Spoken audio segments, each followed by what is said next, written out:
Firstly, I'd like to thank the Brand Project for the invitation to come here this morning. We're well aware of the good work of what the project has been doing and what's been carried out, and the programme would like to commend the brand partners and congratulate them on the good work that's been done, because it's clear that what's being developed is very innovative, very interesting, very exciting, and has real possibilities to be transferred into other areas. And I know there are people here from other local authorities, and I know I've already had approaches informally from other local authorities going, can we speak to the brand people? So I figure that can't be a bad thing.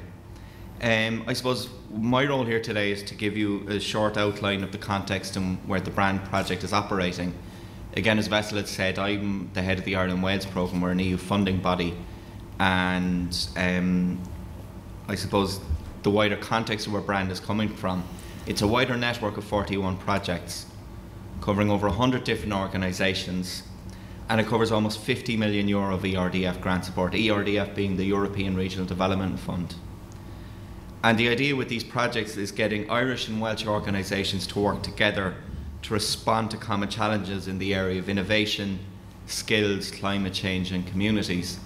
Again, we have some short, as well as the projects, our programme, we also have some information across in the room, the Ireland Wales programme. We have some short brochures, information, and even some very nice travel mugs to think of us when you're driving between destinations, drinking a nice warm cup of coffee. So you'd be very welcome to take one away with you.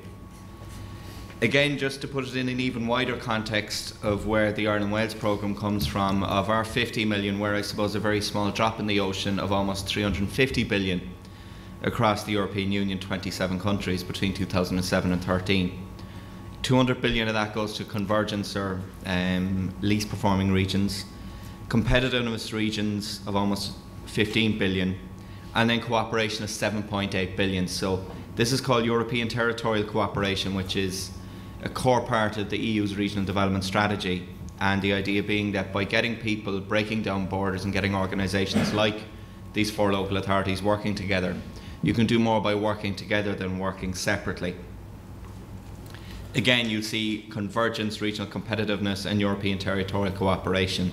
I'll try not to dwell too much on the technicalities and get on to the more interesting stuff. So again, the Ireland Wales programme area, it's not all of Ireland and all of Wales. Again, this is set by regulation that you have to have a maritime border of 150 kilometres, and it's then generally set by, I suppose, a degree of negotiation between Ireland, Wales and the European Commission. And you'll see the regions that are covered. You're looking at the Dublin region, the Mid-East region being Meath, Wicklow, Kildare, and the South East region being all of the South East counties. And then in Wales it stretches from Denbighshire all the way along the coastline down as far as Carmarthen. So again, the idea being getting organisations between Ireland and Wales working together to address common issues and to build something bigger and better that they couldn't have done on their own.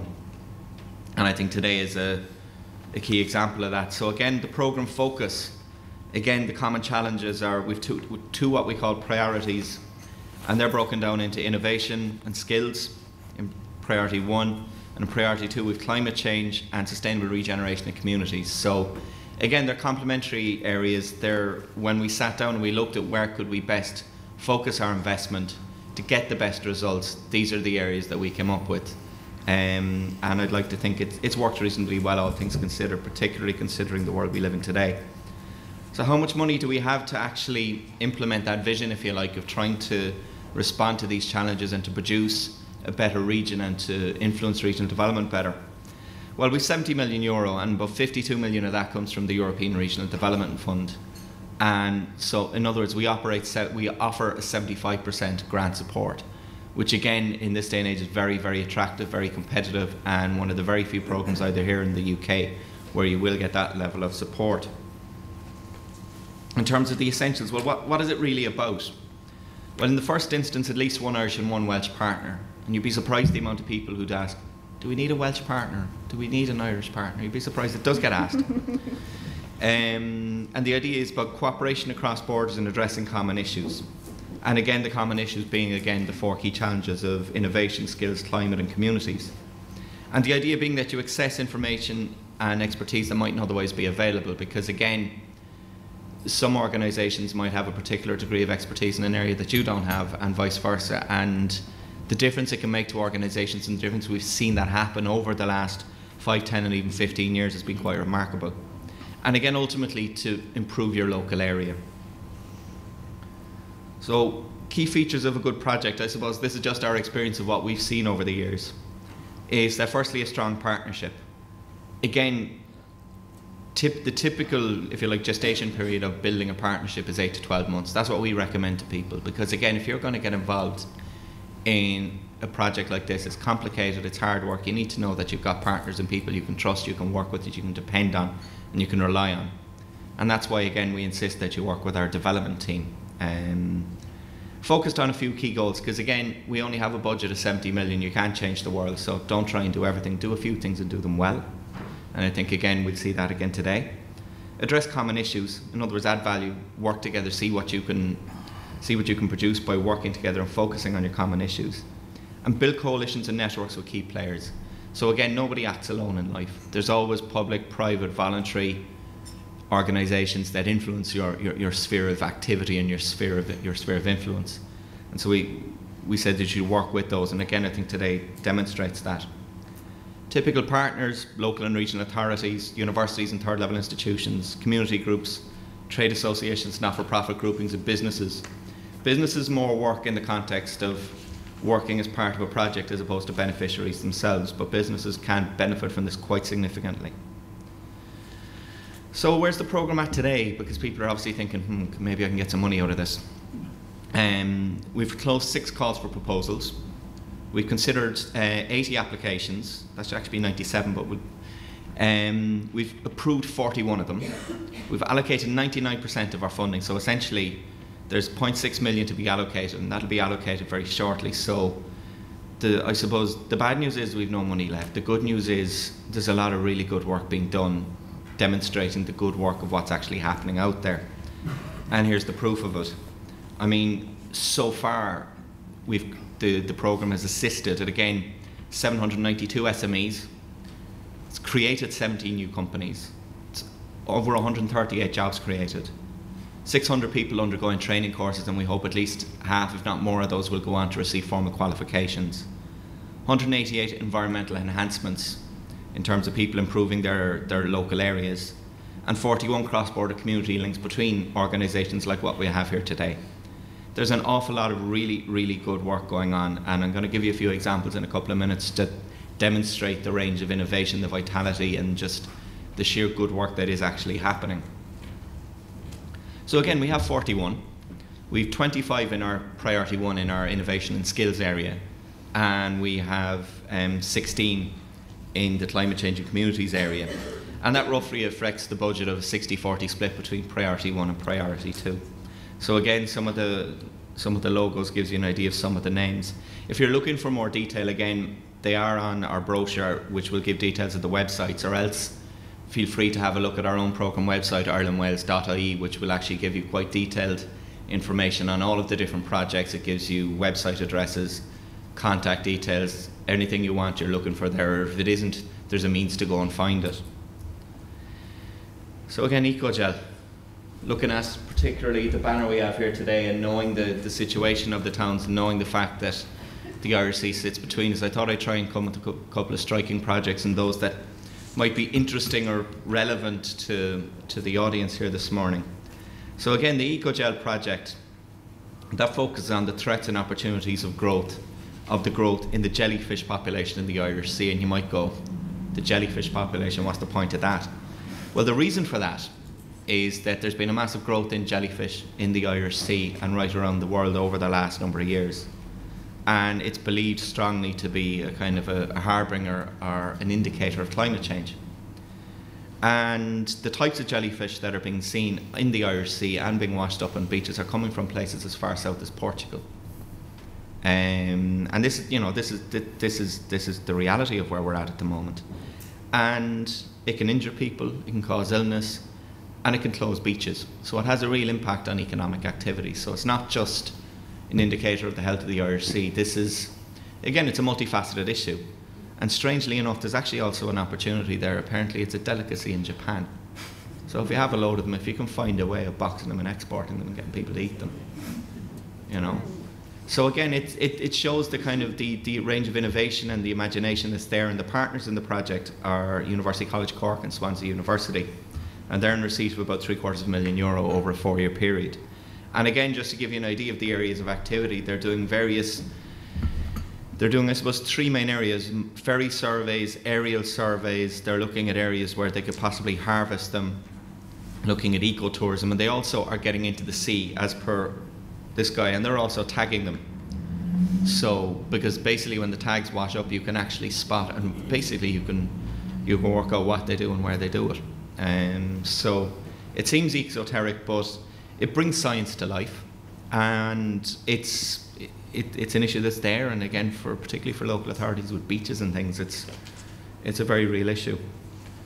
So Project Futsal, I suppose this one gives you, the Ireland Wales programme, you get to meet some interesting people, Mr. Trapattoni and Mr. Delaney. And again, people think, oh, it's the football project, kind of what's the point of that? Well, the idea with Project Futsal is it's not a football project, it's a second-class education and social inclusion project. Or it's a second chance education and social inclusion project. I told myself not to say that beforehand, but I said it anyway. Anyway, I suppose from our point of view, our key audience in many instances, the European Commission. They like to see high-profile PR because, again, they like to see the acknowledgement of EU funds being given. And that project is very useful for us as a managing authority in that way. But in the context of this project, again, there's huge linkages because, again, you're using sport as a social inclusion tool. And again, as organisations of the FAI and the Welsh Football Trust, they've been hugely effective in terms of leveraging the support of educational institutions, working with local authorities and working with local VECs, vocational education committees, in terms of leveraging support and trying to build alliances and make things better in the long run. So again, it's a multifaceted project that does an awful lot of good work. And the key thing again is that the Welsh Football Trust have a strong area in the whole area of pan-disability football. The Irish have a whole issue in the area of a whole level of expertise in the area of social inclusion and the idea of being kind of street leagues at night. And again, they're working together, they're, if you like, feeding off each other's expertise to build their competence, build their expertise, and again, do things that simply wouldn't be possible otherwise. The last example is actually kind of 2 projects coming together, and one of the things that we're trying to do, and we're trying to do more of, but it's sometimes easier said than done, is get projects to work together. Because again, under the Ireland Wales programme, under 2000 to 2006, we had over 100 projects. So it's difficult to get focused when you have 100 projects. This time around, we have 41. And we're trying to encourage projects to work together. And this is one of our biggest, working with one of our smallest. So the Winning and Tendering project, we actually had a call for large-scale strategic in nature projects 2 years ago.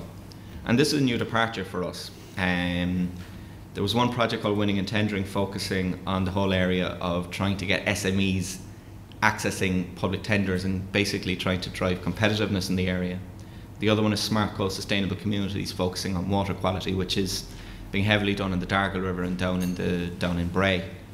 There's roughly €6 million being put into the 2 of them, and they've got real potential transformative qualities.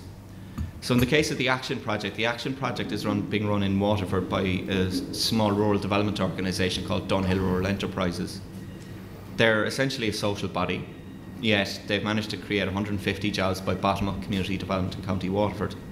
They're working with Trinity St David's College over in University in Carmarthen, and they're focusing on the whole area of social enterprise. So the 2 of them came together, and I think it mostly came from the Action people who said, well, why can't social enterprises also access the whole area of public tenders? So they ran a series of events together, and as a consequence of that, a number of bodies have since actually managed to gain public contracts. So again, I think what I'm demonstrating is with the 3 projects, is that there's a range of innovation, imagination there, and there's a real, if you like, thirst for cooperation, because people realise that we live in a kind of a globalised world. We live in a single EU market, and people realise there's ideas, there's solutions beyond their borders, and that programmes like the Ireland Wales programme are a means to deliver that. And again, the gentleman in between is John Perry, who's the Minister for Small Business. And again, projects have been hugely successful in terms of networking and trying to influence governments and influence government policy, and to try and not just the project being a means to an end, or an end in itself. They're trying to look beyond the 3-year funding period. They're trying to go, well, what more can we do? What more can we do to transform our town? What more can we do to keep this going? And I think, again, today is an example of that as well in terms of the brand project. And even just driving in here today and seeing the various flags up and the various branding around Dún Laoghaire, it's an example of that people are trying to see how they can make this work and make it last and be it long lasting, and to show that there is real added value, there's real benefit in cooperation. And I think we'll see that today. So again, just to, I suppose, conclude with, again, to show that the brand is a wider part of a wider network of 41 projects. There's over 100 different organisations of all shapes and sizes. Almost 50 million of ERDF grant support, ranging from anywhere from 400,000 to 3.5 million. So I mean, there's a range of very small up to very, very, very large projects. And again, it's about responding to common challenges in terms of innovation, skills, climate change, and communities. So I hope you found that useful, and I wish you well for the rest of the day. Thank you.